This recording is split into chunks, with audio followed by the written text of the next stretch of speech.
It's time for Artist Direct on KDEC FM 100.5, your local connection to the music scene. Today's program is made possible by Holstrom Jewelers, Elm Street, Cresco.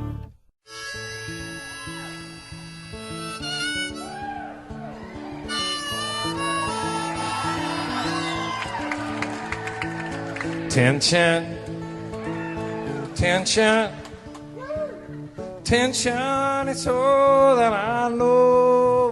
Whoa. I've got tension in my health food, got tension in my exercise, I got tension and it's everywhere that I go. After the bad guy killed off all the underdeveloped characters, the good guy put a bullet right through his head. And the screenwriter stood up and he told us that all the loose ends had been tied. He said justice is irrelevant. Violent problems need violent solutions. Because in America, we like our bad guys dead. Preferably after some kind of kick-ass car chase or something. Tension. Tension. Tension is all that I know. I got tension out in traffic, I got tension in my office, I've got tension and it's everywhere that I go. Oh.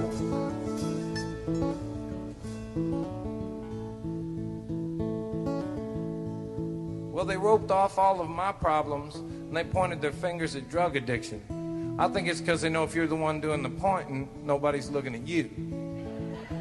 But you know this war on drugs is funded by a Tobacco and Alcohol Commission. It's not really what drugs that you're strung out on they care about so much as whose. People still dig drugs. I live in East Nashville.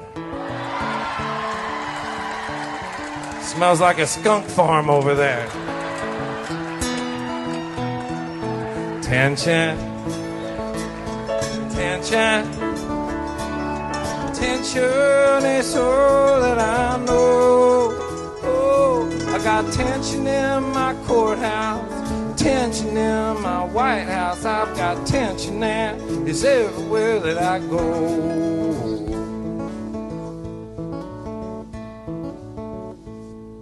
When rock and roll first came around, it seemed like preachers all went crazy.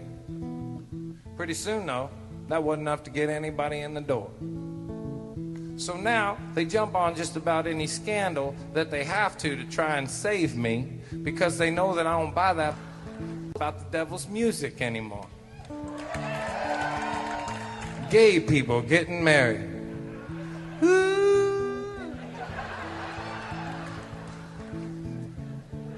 That's what scares people that don't have all else to be scared of these days. Tension, tension, tension is all that I know. I got tension in my traffic, got tension in my office, I've got tension and it's everywhere that I go.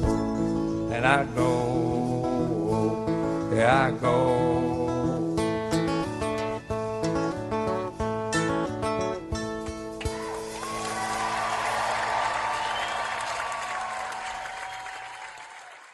It's Artist Direct here on FM 100.5. I'm Jenny Grouse. Tim Michelson will be joining me back on the air next week for this interview.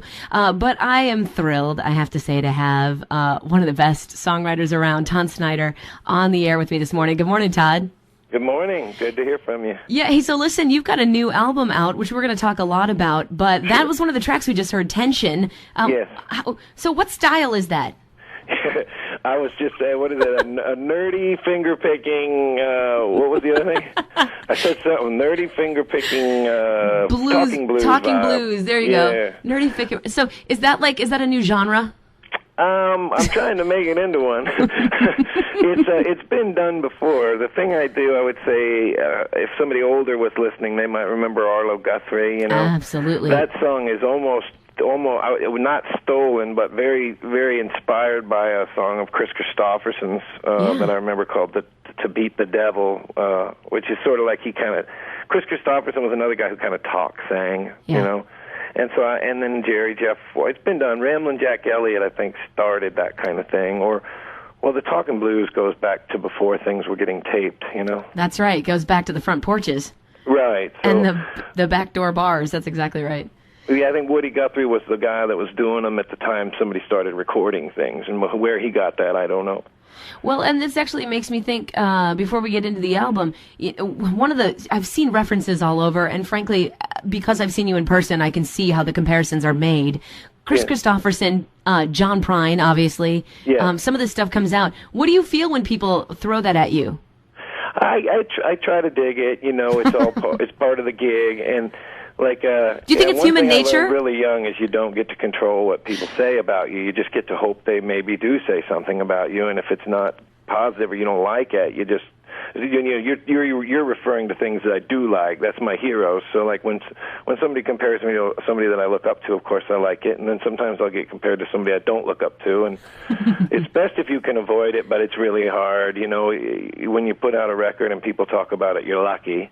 Yeah. And if you're really lucky, the person talking about it gets heard, and that means your friends get to hear it, and then they tell you what everyone says. And you just have to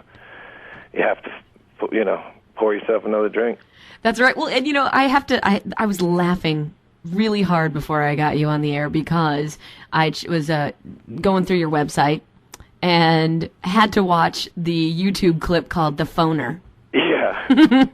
That was like brilliant. And for everyone listening, just go do yourself a favor. Go to Todd's website and check out "The Phoner." And you know what? Can I add? Go Todd Snider, "The Phoner" uncut. Because there's a short one that ended up on that funnyordie.com, but I always thought that there's a 7-minute one that I really like, and it's really just me and my tour manager Elvis and my wife a little tipsy one night and getting a little too into work, I guess, or just having fun with work. There's a little role playing there, yeah. I was laughing because that was on your website. It is the 7-minute version, and that's what I was enjoying. And I was dying because.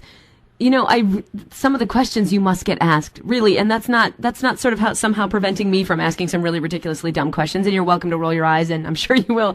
But, I mean, you must get these all the time. You know what? I was just having this conversation. I was just doing another interview earlier. I didn't think of this when I was making that. We were thinking it was so funny, but also we didn't think. I have a lot of friends that write about music, and my main drinking buddy's a critic, you know, and so I wasn't thinking about that. That's my tour manager asking those questions, and I never get questions like that. Maybe people do, but we were just tipsy and being funny and really, and then so now I have to say to my friends that write, like, God, I didn't mean to make music journalists look like they'd ask questions about Snooki. We just thought it was funny at the time. Yeah, but you got to admit, there are a few music journalists that do ask you questions. Sort of like, what do you think of Snooki? Every once in a while, you get that, or somebody will. You know, sometimes I'll be like I said, fortunate enough to be getting asked questions for starters, and then notice that maybe the person asking the questions takes politics more seriously than I do, and is just assuming that I take it very seriously. Because you talk about it in your shows. I do, but I don't. I do a lot of. I sing out a lot about politics, but I don't take politics any more seriously than wrestling, pro wrestling, or any other form of entertainment. It's somebody getting over by not having a day job, if you ask me. And some people really do the Charleston, and you can see them doing it, you know. But athletes and politicians and even folk singers, we've found a new sort of Charleston to do. It's all yeah, da da da da da da to me. You know? I can see the cane coming out already. Yes. Yeah, like we're part of the entertainment world. We don't provide food or water or shelter or air. We provide a shell game, just like, you know. And I don't think the guys that are pretending they're going to get the roads paved are any different than the singer who's pretending it's spending $18 for a 90-minute night in a bar is going to make your life better. Again, we're talking with Todd Snider here on Artist Direct on FM 100.5, and this is what I loved about your concert, and I think what people are going to love about the new album as well, The Storyteller, is that one of the things that is so uniquely you is it's not just what you say in a song or how you say it, although those things are incredible in and of themselves, but the way that you communicate with and / to the audience while you're on stage is really a sight to behold. Is this something that naturally occurred with you, or has this sort of progressed from the beginning just to get more and more and more? I mean, you really can talk a long time on stage, and it's completely engaging.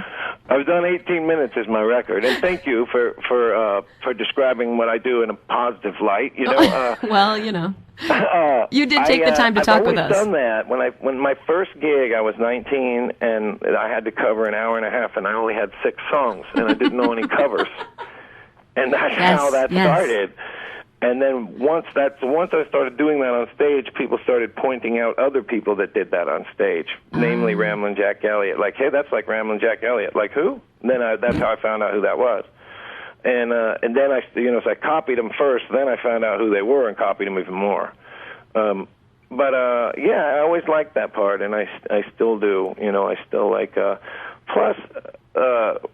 Ever since it started, you get free wine. Like, there's free wine right in the dressing room right before you go on, and I always have some. Loosens you up. When I get drunk, I talk a lot, and when I'm sober, I talk a lot.